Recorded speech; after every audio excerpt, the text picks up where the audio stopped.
ক্ষমতাচ্যুতির পর শেখ হাসিনার প্রথম বার্তা। ছাত্র জনতা অভ্যুত্থানের মুখে প্রধানমন্ত্রীর পদ থেকে পদত্যাগ করে দেশ ছাড়তে বাধ্য হন শেখ হাসিনা। ৫ই আগস্টের এই অভ্যুত্থানের পর নীরবতা ভেঙেছেন বাংলাদেশের সবচেয়ে দীর্ঘ সময় ক্ষমতায় থাকা সাবেক প্রধানমন্ত্রী। কারা কী কারণে তাকে ক্ষমতাচ্যুত করেছেন সেই তথ্য জানিয়েছেন তিনি। ভারতীয় সংবাদ মাধ্যম দ্য ইকোনমিক্স টাইমস এ নিয়ে একটি প্রতিবেদন প্রকাশ করেছে, যেখানে শেখ হাসিনা দাবি করেছেন নিজের ক্ষমতাচ্যুতির পিছনে যুক্তরাষ্ট্রের হাত রয়েছে। সেন্ট মার্টিন দ্বীপকে যুক্তরাষ্ট্রের হাতে তুলে না দেওয়ায় তাকে ক্ষমতাচ্যুত করা হয়েছে বলে তিনি জানান।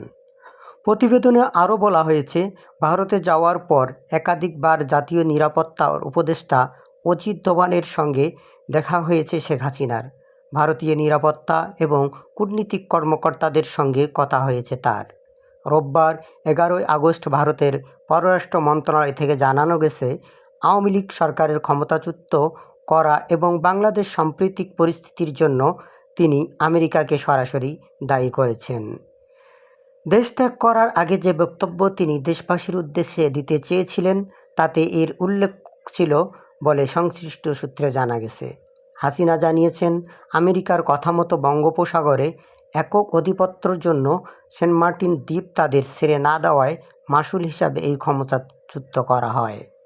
তিনি বাংলাদেশের সতর্ক করেছেন তাদের উপর মৌলবাদীরা যেন ভর না করে।